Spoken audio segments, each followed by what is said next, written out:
Good morning mga paps. Dito tayo sa Bawan Port. May deliver kami dito, Phil Pride ulit. Kaso malakas ang alon. Na ngayon lang nagpakita si Haring Araw. Ayun, maliwanag na. Salamat at wala nang ulan. Pero baka mamaya meron naman ulit. Ay, busog. Matagal-tagal tayo din nakapag-video. Tatlong kasama ko. Ay, dalawa pala. Isa. Tapos yung isa, ayan, kabila.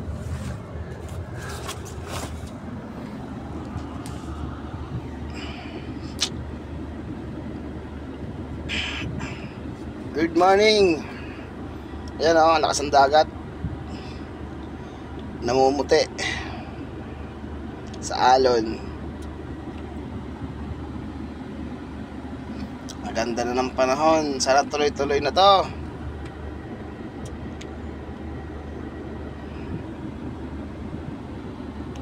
Ngayon lang tayo nakapag-video. Nasira ang ating unit. Nagpalit ng lining. Pero hindi ako nakasira. May extra kasi nag-diop ako. Umuwi kami ng Nasugbo kasi namatay yung lola ng aking misis. Siyempre may extra kasi baka lang matinggan truck. Ayun, isang biyahe lang nakumpay na agad ang ating body. Pero nagawa naman agad. 2 days. 2 days. Baga magatlong araw, yun, ayari na. Kaya balik biyahe tayo uli. Tapos nga pala nagkaroon tayo ng LPG. Nag-training tayo ng LPG. Dalawang training na tayo. Isa pa. Yung last na pinost ko nung nakaraan, yun.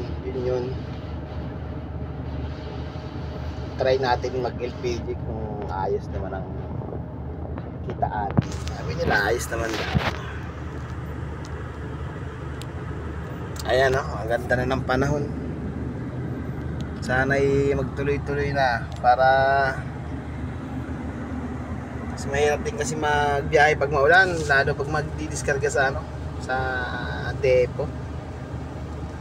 Hindi ka mapagbaba ng produkto kasi naulan. Mas lalong mahirap pag hindi pa sa depo, sa estasyon pala. Lalo na sa depo, pag magkakarga ka, pag malakas ang ulan, siyempre bukas yung taas mo, dome cover mo sa taas. Yung ampias ng ulan, ay mahirap.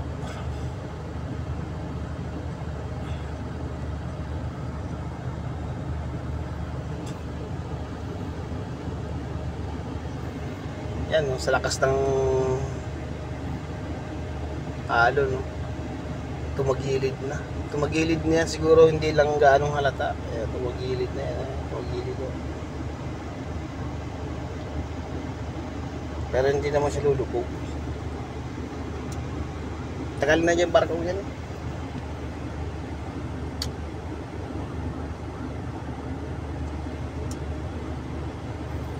Pero nadilim-dilim na naman sa bandaro, no.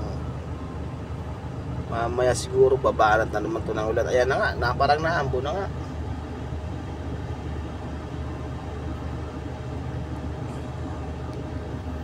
Hindi pa naman pala. Tiramsik ng tubig. Mahirap din yung mga paps, yung mga tiramsik ng tubig na sa truck mo pag hindi mo nahugasan agad. Yung mamalaya, nangangalawang na yan. Kasi dati nung nasa ibang tracking ako, puro pier din ang dala namin. Pero wala pa ako sa tanker nun. Abono ang karga namin galing sa barko. Tapos mga soda, sodium. Pag natilams ka ng aming truck, na halos binabaliwala lang namin kasi siyempre tubig lang naman yun, mga kunting tubig. Mga ilang linggo, ilang buwan, o linggo kaya buwan, makikita mong nangangalawang ng yung truck. Sa alat ng tubig. Hindi rin kinakaya. Kaya pagka ganyan, yung mga talsik, pag may nadaanan kayong power spray na yung car wash na sirita, para isang bilis mga lawang niya, hindi mo na napapansin yan, pero mga lawang na.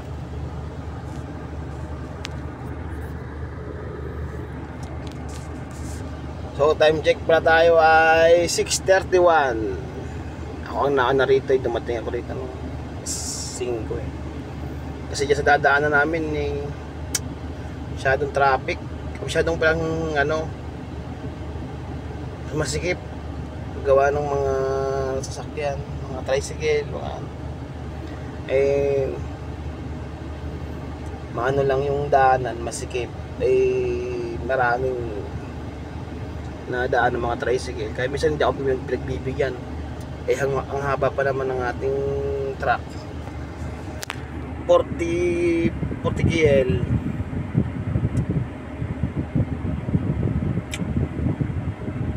Kaya nahirapan akong bumali ay lumiko pag may mga kasalubong din.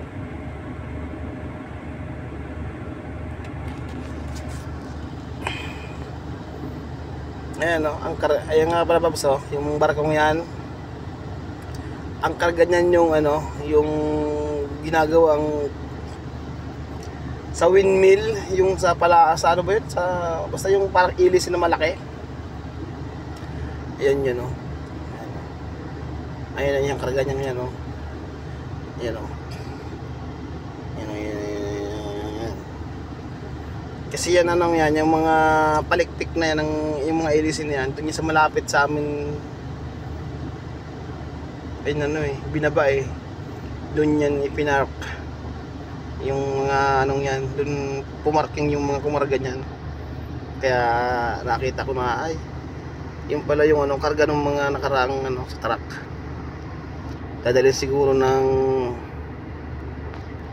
Ilocos siguro yan, sa mga windmill yan.